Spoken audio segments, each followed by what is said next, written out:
स्वागत है। ये बहुत बड़ी न्यूज़ है एक तरीके से। बैंकों का फ्यूचर किस तरीके का होगा, वो मॉडल किस तरीके का सरकार का, फाइनेंस मिनिस्टर इस पे क्या बोल रहे हैं, फाइनेंस मिनिस्ट्री का इस पे क्या सोचना है, सरकार का रुख क्या है इस सेक्टर को लेके। बेसिकली प्रायोरिटी सेक्टर की बात इसमें होगी, और इसमें जो पब्लिक सेक्टर बैंक्स हैं उनके साथ साथ प्राइवेट सेक्टर बैंक्स के लिए क्या कहा जाएगा। तो फाइनेंस मिनिस्टर, उसके बाद जीडीपी क्राइसिस, जैसा सबको पता है जो कॉन्ट्रैक्शन हुई है उसमें हम भी बात कर चुके हैं। इसका विजन क्या होगा, किस तरीके का सरकार है, इससे बाहर निकलने का रास्ता क्या है, banks as an engine of growth किस तरीके से हो सकता है, और इसके लिए गवर्नमेंट की स्ट्रेटेजी क्या है, कोई प्लान है भी या नहीं है। चलिए हम इस पे बात करते हैं। इसमें जो सबसे पहली बात जो हमने कही थी कि मैं आपको इसका बैकड्रॉप देता चलूं कि एक बार जब रिसेशन आया था तो ओबामा जी को इकोनॉमिस्ट एक मैगजीन है उसके अंदर उनको एक गड्ढे में डाल दिया था, और वो गड्ढे को उल्टी डायरेक्शन से खोद रहे थे बाहर निकलने की बजाय। तो कुछ कुछ उस तरह की हालत हमारी इकोनॉमी की भी है। हम किस तरीके से विजन जा रहा है, किस तरीके से जाना है, और फाइनेंस मिनिस्ट्री और में जो बैंक्स हैं इनकी इंपॉर्टेंस, और सेंट्रल बैंकिंग की इंपॉर्टेंस पर्टिकुलरली जो आरबीआई की इकोनॉमी के अंदर होती है। इसका मैं आपको एक एग्जांपल दे सकता हूँ। अगर इसका पैरेलल ड्रॉ करें अमेरिका से, वो वाली मैंने पूरी सीरीज की थी कि सेंट्रल बैंक जो है वर्ल्ड वॉर टू से पहले, वन से पहले किस तरह से काम करते थे, उसके बाद कैसे काम करते हैं। इसमें आप देखिएगा मेरे शुरुआती लेक्चर्स में है वो। तो बेसिकली इसमें है क्या कि जैसे एलन ग्रीन्सपैन जो थे, जिनको बहुत बड़ा एक तरीके से स्ट्रेटजिस्ट माना जाता था, अमेरिकन इकोनॉमी का शेपर माना जाता था, तो वो 16 साल हेल्प पे रहे, जिसके कहते हैं फेड के चेयरमैन रहे वो। तो लेकिन American president use to come and go, लेकिन वो 16 साल तक रहे। उसके बाद उन्होंने इकोनॉमी की क्या हालत की, एक्सिबियंस, उस पर हम बात कभी फिर किसी करेंगे, आउट ऑफ कंटेक्स्ट हो जाएगा। लेकिन कहने का मतलब ये है कि सेंट्रल बैंक और उसके साथ साथ जो बैंक्स का रोल है किसी भी इकोनॉमी के अंदर कितना वाइटल है, इसको नजर रखते हुए जो विजन है, जो हमारी प्रेजेंट सरकार है, जो फाइनेंस मिनिस्टर है, वो किस तरीके से सोचते हैं। एक अभी रिसेंट लॉन्च हुआ था एक इवेंट का, पीएसबी अलायंस का डोर स्टेप बैंकिंग सर्विसेज को लेकर। तो उन्होंने उस पर कहा था कि जो इनकी कोर एक्टिविटी है बैंक्स की, जो कि लेंडिंग करना है और उससे पैसा लेना, और ये लेजिटिमेट एक्टिविटी है, इसमें कुछ भी लीगल नहीं है, तो उनको ऐसा कुछ करना चाहिए, और ऐसा कुछ करना चाहिए जिससे वेलफेयर हो। और वेलफेयर को उन्होंने स्कीम्स के साथ जोड़ा है। जो गवर्नमेंट की स्कीम जो अनाउंस होती हैं उसमें ना सिर्फ पब्लिक सेक्टर बैंक्स आए, बल्कि उसमें आपको प्राइवेट सेक्टर बैंक्स की भागीदारी भी इंश्योर करें, ऐसा गवर्नमेंट का सोचना है। ऐसा बैंकिंग सेक्टर को जिस तरीके से मर्जर्स हो रहे हैं, जिस तरह से बैंक कह रहे हैं, तो बैंक की जो एक ब्लू प्रिंट जो तैयार हुआ है फाइनेंस मिनिस्टर की तरफ से, फाइनेंस मिनिस्टर ने जो उसको थोड़ा सा जिसकी तरफ इंगित किया है, तो वो यही कहता है कि एक स्ट्रेटेजी चाहिए हमें अगर इस सेक्टर को अपने उठाना है। जो कॉन्ट्रैक्शन हुआ है उसमें बैंक को सेंट्रल रोल और वाइटल रोल प्ले करना पड़ेगा, और एक प्रोफेशनल रोल प्ले करना पड़ेगा, और आरबीआई को पूरी तरीके से उसको असिस्ट करना पड़ेगा। तो banks can be engine of growth, ऐसा मानना है, और इसमें कोई गलत बात भी नहीं है, क्योंकि इस वक्त वही चारा बचा है हमारे पास। इकोनॉमी पूरी दुनिया की डामाडोल, और हमारी पिछले 7-8 क्वार्टर से डामाडोल चल रही थी, तो उसको कोई एड्रेस करने की कोई कोशिश की नहीं गई उस तरीके से जिस तरीके से की जानी चाहिए थी। अब इस बात को सभी मान रहे हैं। फिर हमारी इकोनॉमी में जिस तरीके के बाद डिजास्टर्स हुए एक के बाद एक, उसको देखते हुए मद्देनजर हमारा इंडस्ट्रियल सेक्टर बैठ गया है, एमएसएमई पहले से बैठा हुआ था, अनऑर्गेनाइज सेक्टर हमारा पता नहीं है।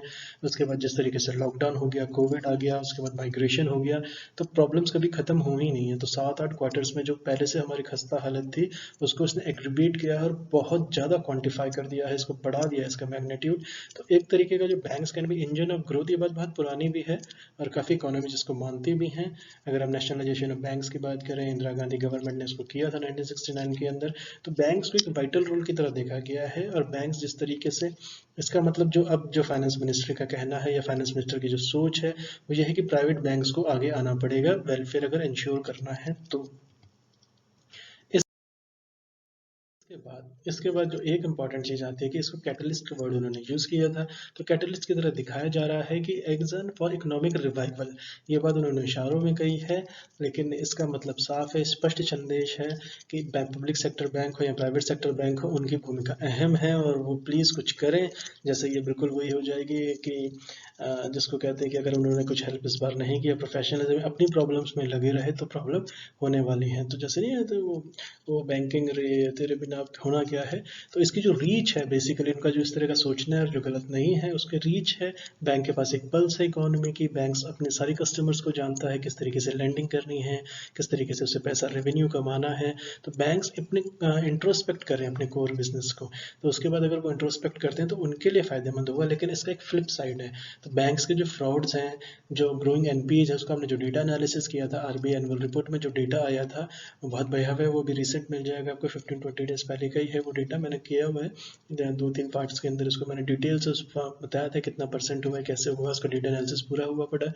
तो बेसिकली जो नोट है इसमें से सबसे इंपॉर्टेंट है फाइनेंस मिनिस्टर की तरफ से, वो क्या है कि ह्यूज रिस्पॉन्सिबिलिटी का वक्त आ गया है, और जिसको कहते हैं कि स्ट्रेस्ड है ऑलरेडी सेक्टर, इसमें प्राइवेट सेक्टर बैंक्स, और इसमें जो अहम चीज़ उन्होंने कही है, या तो ऐसा हो नहीं रहा था या गवर्नमेंट इससे सेटिस्फाइड नहीं है। उन्होंने कहा था कि कंट्रीब्यूट करें गवर्नमेंट स्कीम्स की तरफ जो अनाउंस की जाती हैं, उनको पूरा करने में ना सिर्फ पब्लिक सेक्टर बैंक्स अपनी भूमिका निभाएं, बल्कि प्राइवेट सेक्टर बैंक्स भी अपनी भूमिका निभाएं।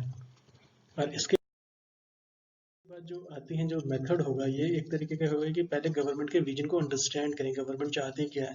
जिस तरह से प्राइम मिनिस्टर मोदी जी कहते हैं 2022 हमारे लिए एक डिसाइसिव ईयर होगा, चाहे फार्मर की इनकम हो, चाहे घरों को देना हो, चाहे हर घर हर सपना हर घर, उनके बहुत एम्बिशियस है, हमारा इंफ्रास्ट्रक्चर प्रोजेक्ट्स किस तरीके से आगे जाएंगे, तो मैसिव उसको लिया जा रहा है। तो कम से कम बैंक उसको समझे तो सही गवर्नमेंट का विजन क्या है, ऐसा सरकार का मानना है। और ये थोड़ी तर्कसंगत भी हो सकती है, और बेसिकली जो पार्टनर्स इन वेलफेयर की तरह बने, वो पार्टनर्स की तरह काम करें, और उसमें कस्टमर फ्रेंडली अप्रोच रखें। और इसका जो स्मार्ट नेटवर्क है बैंकिंग सेक्टर्स का पूरा, जिसमें आपका प्राइवेट है, फॉरेन बैंक्स हैं, पब्लिक सेक्टर बैंक्स हैं, इनको आपस में कोलैबोरेशन करना होगा, और हेल्दी कंपटीशन के साथ इनको आगे बढ़ना होगा। तो प्रायोरिटी सेक्टर को ये लैंड करें, जिसमें एग्रीकल्चर आ जाएगा आपका, और ये इंट्रोस्पेक्ट करें गवर्नमेंट की स्कीम्स को, और उसमें फिर सजेशंस वगैरह दें। तो गवर्नमेंट ने ये भी कहा था 6-8 महीने पहले कि अब कर्जा देने से डरे नहीं, और जिस तरीके से इन्होंने आरबीआई ने कल ही एक नोटिफिकेशन जारी किया था कि उसमें कंप्लायंस ऑफिसर्स को आप बनाया जाए, ताकि इसमें सारी बात, और जो बैंक फ्रॉड्स हैं उनको रोकने के लिए लेंडर्स आपस में मीटिंग करते हैं, जिन्होंने बड़े बड़े बोरोवर्स हैं। तो इसका पीपीपी मोड है, गवर्नमेंट का बिल्कुल साफ इशारा था। उसका जो एम है वो स्टेबिलिटी इंक्रीज करना है, एग्रेसिवली चाहे तो इनका उद्देश्य जो है वो पॉवर्टी एड्रेस करना है। चलिए हम देखते हैं इसको आगे किस तरह से होगा। एक मैं और बना रहा हूँ, ये सर से मोदी और इकरा ने कहा था। चलिए, thank you so much for listening. नमस्कार दोस्तों।